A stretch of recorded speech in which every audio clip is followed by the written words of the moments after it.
Les amis, bienvenue dans cette nouvelle vidéo où je vais vous parler de 4 choses que l'on ne comprend pas au Maroc, seulement qu'on comprendra quand on y vit.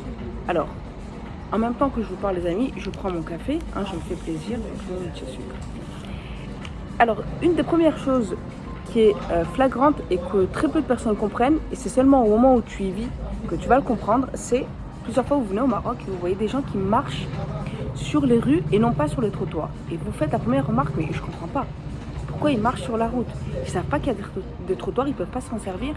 Bien les amis, lorsque vous voyez des gens qui marchent sur la route plutôt que sur les trottoirs, je parle dans les villes, dans les grandes villes, lorsque vous voyez ça les amis, c'est 98% du temps, le trottoir n'est pas praticable. C'est aussi simple que ça. C'est encore plus choquant, c'est lorsque vous voyez des Marocains qui vivent ici depuis 10, 15, 20, 30 ans, ils sont nés ici, ils vivent ici, et qui font cette remarque. Ces gens qui font cette remarque, qui sont-ils? Ce sont des gens qui sont bloqués dans leur bulle casablancaise, bobo hollywoodien à la casablancaise, et qui n'ont même pas conscience, ils sont tellement dans leur bulle, qu'ils n'ont même pas conscience qu'ils se sont jamais baladés à pied dans le quartier en question auquel je pense. Et donc ils disent mais regarde, voilà, regarde, même eux ils savent même pas marcher sur les trottoirs comme tout le monde. Non, c'est pas qu'ils savent pas marcher sur les trottoirs. Parce que moi la première, quand je viens sur tel quartier, ça peut être un autre, eh bien je suis obligée, surtout que des fois j'ai la poussette, je suis avec mes enfants, je suis obligée de marcher sur la rue, sur la route, avec mes enfants, un dans la poussette, une que je tiens par la main, parce que le trottoir est impraticable. Je ne vais pas commencer à faire du 4x4 avec ma poussette sur le trottoir. Ça n'est pas possible, c'est pas envisageable. Et ça, quand est-ce que tu le comprends? Tu le comprends uniquement lorsque tu vis au Maroc. Parce que tu le vois plusieurs fois et après tu fais « Ah mais en fait c'est pour ça qu'ils marchent sur la route, parce qu'en fait le trottoir il est impraticable. » Donc les amis, la prochaine fois que vous verrez des gens qui marchent sur la route, c'est forcément que le trottoir est impraticable. Deuxième des choses qu'on ne comprend pas, et qu'on comprend seulement lorsqu'on vit au Maroc, pourquoi chaque été, le nord du Maroc est bondé de monde. Pourquoi? La raison est très simple les amis, il faut savoir que chaque été, la destination préférée des Marocains, donc locaux, c'est le nord. Moi la première, maintenant que je vis depuis très longtemps, chaque été, je monte au nord. Si je ne vais pas au nord l'été, je ne suis pas contente. Il faut que je monte au nord. Parce que le nord, c'est une région à part, c'est agréable, les gens sont gentils. Et c'est super agréable, j'ai dit 2 fois, mais c'est pas grave. C'est très plaisant d'être au nord pendant la saison, du mois de mai jusqu'à septembre. C'est juste exceptionnel. Même l'hiver, c'est bien, mais c'est un autre détail. Et donc, pourquoi vous, quand vous venez, parmi beaucoup d'entre vous qui viennent l'été au nord, pourquoi c'est blindé? C'est pas blindé, les amis, parce que les éméreux, c'est-à-dire marocains résidant à l'étranger, c'est pas parce que les Européens viennent au nord que c'est blindé, pas du tout. L'effet de masse, c'est le résultat en fait des étrangers qui viennent, mais aussi de tous les Marocains qui montent. C'est surtout ça. Alors quand je parle du nord, ça va, on parle de Tanger jusqu'à Nador, jusqu'à Oujda, Al-Hoceima, etc. Bref, toute la région du nord du Maroc, elle est blindée. Mais parce que tous les Marocains, de manière générale, adorent aller au nord l'été. D'accord? Troisième des choses que l'on ne comprend pas et qu'on comprend seulement lorsqu'on vit au Maroc, c'est certaines personnes qui ont de belles voitures au Maroc, qui sont locaux. Alors il y en a qui le savent, mais il y en a qui ne le savent pas. Et moi par exemple, j'ai beaucoup de personnes dans mon entourage en France qui me disent « Non mais de toute façon, toutes les personnes qui ont des belles voitures au Maroc, c'est forcément lié à la drogue, à du trafic, à de la mafia. » Mais les amis, attendez, redescendez un petit peu. Il ne faut pas forcément vivre à l'étranger pour avoir un beau 4x4 ou pour avoir une Mercedes. Il faut se calmer un petit peu. Le Maroc est développé, il est en train encore plus de se développer. Il ne faut pas forcément être dans la mafia pour avoir un Range Rover. Donc toutes les personnes qui pensent ça, lorsqu'elles vont venir vivre au Maroc, et je vous le souhaite si vous le souhaitez en tout cas, vous allez comprendre que au Maroc, en tout cas dans les grandes villes, vous prenez Rabat, Casa, Marrakech, etc. Dans les grandes villes, il y a de grands enjeux stratégiques, il y a de grands développements, il y a de grands chantiers économiques qui demandent énormément de ressources et de compétences. Qui dit grande compétence dit au salaire. Évidemment, lorsque tu as une compétence et qui vaut cher, évidemment qu'on va te payer conséquemment. Tu crois que la personne qui doit gérer un chantier de plusieurs milliards de dollars, tu crois qu'elle va toucher le SMIC marocain de 1500 dirhams par mois et elle va s'acheter son 4x4? Évidemment que non. Il y a beaucoup de personnes, il y a des millions de personnes au Maroc qui ont des postes qui sont stratégiques et par conséquent des compétences qui sont très demandées et qui valent très cher et par conséquent qui sont payées cher et par conséquent qui peuvent se payer de belles voitures. Il ne faut pas forcément être dans la mafia ou dans la drogue pour avoir un beau 4x4. Ça, encore une fois, vous le savez quand? Lorsque vous vivez au Maroc. Et si vous venez comme ça, vous, une semaine par-ci, une semaine par-là, vous ne connaissez pas le marché, vous ne connaissez pas les gens et vous avez toujours été dans les boui-boui marocains, le souk, etc., vous ne pouvez pas le savoir, évidemment.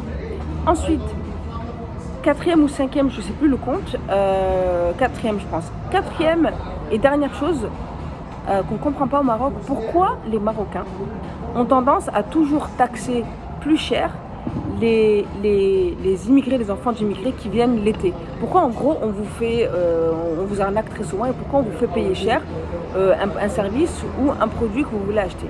Alors je vais vous expliquer pourquoi les amis. Et c'est la suite de ma troisième raison. En fait, quand l'été, il y a tous les Marocains qui résident à l'étranger, donc les enfants d'immigrés qui viennent au Maroc avec leur voiture, avec leur machin, avec leur scooter, leur 4x4, j'en passe. En fait, ils ont tendance à se la péter. Je le vis, moi, je le vois. Et pourquoi ils se la pètent? Parce qu'en fait, tous les Marocains qui vivent à l'étranger, ils pensent, à tort, ils pensent qu'ils sont mieux payés et qu'ils ont plus d'argent que les Marocains qui sont locaux. Et donc, ils se la pètent. En gros, ils leur montrent de manière indirectement, ils leur montrent que voilà, je suis là, je gagne mieux que toi, j'ai de l'euro, tiens, paye, quoi, voilà, je te paye, fais ce que je veux. Non, les amis, comme je l'ai dit, au Maroc, il y a des gens, et j'en connais énormément, qui ont un salaire beaucoup plus élevé que ce que vous avez en France. Alors, il faut redescendre et dites-vous une chose, les amis, quand vous allez au Maroc, l'été surtout, vous ne savez jamais qui vous avez en face de vous. Sachez-le. Je le répète encore une fois, vous ne savez jamais qui vous avez en face de vous. Il se peut que la personne, elle gagne 4 fois votre salaire. Il se peut que la personne, elle a une responsabilité qui est stratégique dans une entreprise, une organisation, peu importe. Mais ne vous dites jamais, en tout cas je vous encourage de dire à vos enfants, à vos frères et sœurs, oncles, neveux, peu importe, faites-leur bien comprendre que quand ils viennent l'été, les amis, il n'y a pas de clochard au Maroc. Quand vous venez, vous n'avez pas en face de vous des clochards. Vous avez des gens avec des compétences et on est d'égal à égal. Et donc, pourquoi en gros, ils vous font payer cher, ils ont tendance à vous arnaquer? Mais parce qu'ils ressentent une supériorité, peut-être pas de votre part, mais des autres. Et ça les agace. Et pour compenser cette supériorité qui est complètement illégitime et infondée, eh bien ils disent, ah ouais, tu fais le malin, ben tu sais quoi, tu vas payer x3. Et donc ils augmentent les prix. Attention les amis, je ne suis pas en train de donner raison à ces gens-là. On se détend. Je ne leur donne pas raison. Moi-même, des fois, avec mon accent, quand je parle d'Alger, ils pensent que je vis à l'étranger. Mais c'est un autre sujet. Il faut juste, moi, la seule chose que je vais vous faire comprendre à travers cette vidéo, c'est que soyez humble, s'il vous plaît. Quand vous venez, quand vous voyez des Marocains, soyez humble, parce que vous ne savez jamais qui vous avez en face de vous. Les gens touchent 2 fois, 4 fois, 5 fois, 10 fois votre salaire. Vous ne savez jamais qui est en face et qu'est-ce qu'ils ont comme compétences. Donc, la seule chose que vous avez à faire, c'est être gentil avec votre prochain. C'est tout ce que vous avez à faire. Et vous savez très bien de manière générale, quand vous êtes gentil, vous le recevez en retour. Et ça, c'est pour vous faire comprendre pourquoi en général, il y a toujours des abus de ce côté-là.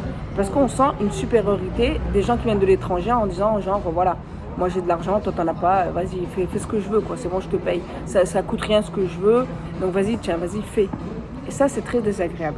Mais ça, encore une fois, vous pouvez le comprendre seulement lorsque vous vivez ici. Parce que moi-même, je le vois chaque été, je vois comment ça se passe. C'est juste, c'est intolérable. Ça n'est pas acceptable. Et c'est très agaçant de le voir. Voilà les amis, j'espère que ça vous a aidé à comprendre diverses choses et à prendre du recul lorsque vous viendrez au Maroc cet été, si vous avez prévu, si vous y êtes déjà. Franchement, prenez du recul sur votre comportement, ça serait c'est que pour le meilleur de vous et des autres et pour une harmonie du pays. Dernière chose les amis, le site easywaymaroc.com a été mis à jour. Alors ce qu'il faut que vous sachiez, c'est qu'il y a le prochain événement qui est direction Maroc, mais cette fois, il n'est pas sur une journée, il est sur 2 jours. Je vous ai préparé les amis 2 méga journées le 12 et 13 septembre complètes où la première journée on va se focaliser sur tout ce que vous devez savoir pour vous installer au Maroc, la préparation, l'organisation, l'installation, les démarches sur place, les papiers, la sécurité, etc., sécurité sociale, la santé, les écoles, tout ça on va l'aborder le premier jour.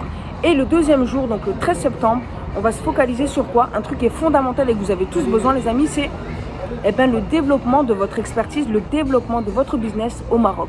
On va traiter de ça toute la journée du 13 septembre. Si vous ne voulez pas louper cet événement les amis, je vous rappelle que Direction Maroc, c'est le seul et unique événement, c'est la seule conférence sur 2 jours qui vous accompagne sur votre installation et votre vie au Maroc. Il n'y a pas d'autre événement comme ça. Pourquoi? Parce que pour faire un événement comme ça, les amis, il faut y vivre. C'est pas juste du blabla. Il faut y vivre, il faut au moins y vivre depuis plusieurs années. Je te rappelle, ça fait 7 ans que je suis au Maroc, donc j'ai la crédibilité pour lancer cet événement. Puisque je suis passée par toutes les étapes que vous avez besoin de savoir et par lesquelles sûrement vous allez passer lorsque vous allez vous installer au Maroc. En attendant les amis, vous avez tout dans la direction en bas, vous déroulez la description en bas de cette vidéo et vous avez toutes les infos. J'ai mis des mises à jour sur les différentes consultations téléphoniques, etc. Vous avez des bonus qui sont offerts, donc ne loupez pas les amis. Le site a été mis à jour, je vous conseille d'y jeter un œil. Je vous dis à très vite dans la prochaine vidéo et excellentes vacances à vous les amis, ciao.